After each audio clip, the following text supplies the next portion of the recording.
Sanibonani nginibingelele namkelele channel Maswethu Mina Production. Mangabe uyaqala ukufika ngicela ukwenza iqiniso lokuthi uyaqofa subscribe, maqala ubale video, shaw like bese kuya comment kulolu daba namhlanje. Nkanza kwethu kule video ke yanje ngamanje sizoletha ke amaqiniso njengoba enjalo kudaba esalibika ngesonto elidlule olithinta ke uNongcebo kanye noKhozi FM bese kuba ke uPenny Ntuli kanye ke neGagasi FM. Sizoqala ke ngoNongcebo noKhozi FM. Ngeviki edlule sabika ukuthi uNongcebo akabuyelanga uKhozi FM, icontract yakhe ayivuselelwanga noKhozi FM. Abantu abaningi sibadideka ke mhla ka24 March 2024 uma ngabe sebebona uKhozi FM luposte uNongcebo kuhlelo lakhe ezingasoze zabona ukuthi nalo uhlelo likaNongcebo kuleli viki kanje zizobe khona. Sebethi abantu hawo engathi kwabika ukuthi nje uqoshiwe nje uNongcebo, icontract yakhe ayivuselelwanga.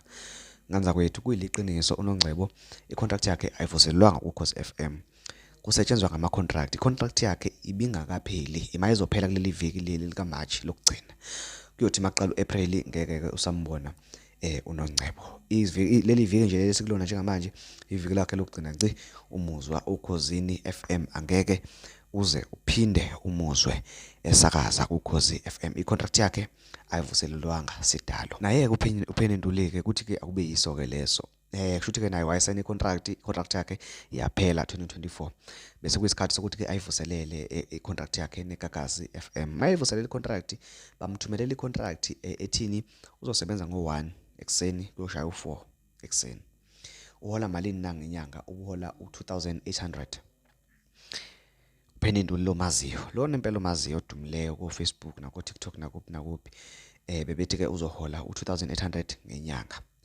Thele mali ke uma ngabe ke seyibona kuPenny Ntuli wathi chu angeke nje kulunge, wabuyela kubona wathi bafowethu ngiyacela ukuthi le ningikhuphulele iholo ngoba ngeke ngikwazi ukunakekela umndeni wami, ngeke ngikwazi ukunakekela ingane zakithi ngale mali le, ngicela ukuthi nikhuphule iholo nje kuphela. iGagasi FM lathi nje chu sisi angeke sikwazi ke ukwenza lokho. Naye uPenny Ntuli wathi ngithi nami chu njwela ukwenza kunilungela, ngihamba ke mina la ekhaya. Wabeke sibabhalela incwadi ke bonga kakhulu impatho yabo nendlela abamamukela ngayo, indlela abamkhulise ngayo. Wabafisela ke futhi ukuthi ke babeke nenqubekela phambili enhle kakhulu, kodwa nje iholo lika2800 bekuyinto ebengeke ke aze ayihlalele. Mina nganza kwethu ngokubona kwami bengibona ngathi ke leli holo bekade lilethelwe khona ukuthi ke bamxoshe, bebezama ukumxosha ngalo ke leli holo. Akekho umuntu ofana nje noPenny Ntuli ungavele amukele iholo lika2800. Nganza kwethu uzokhumbula nje ukuthi uPenny Ntuli eyedwa iGagasi FM uyalidayisa, uyalithengisa kangangokuthi ke umema wonke umuntu ukuthi ke alandele lo msakazo kusukela nje nangonyaka odlule kuyingoma yokuhlanisa unyaka. Abantu uPenny Ntuli benxa abantu nje ngendlela eyisimanga ukuthi ke ababuyele ngapha kwiGagasi FM, kodwa ke namhlanje abambonge ngo2800 naye ke wabona ukuthi angeke akwazi uhlalela ke isamba esingangalesiya. Uphinde washo ukuthi ke akasakazeli yona imali, usakaza ngoba ekuthanda ukusakaza, kodwa imali akayiholayo phela kumele ikwazi ukuthi ke impilise iphinde ke inakekele nomndeni wakhe. Nganza kwethu izona indaba ke lezi bengilethele zona mayelana ke nalezi intokazi.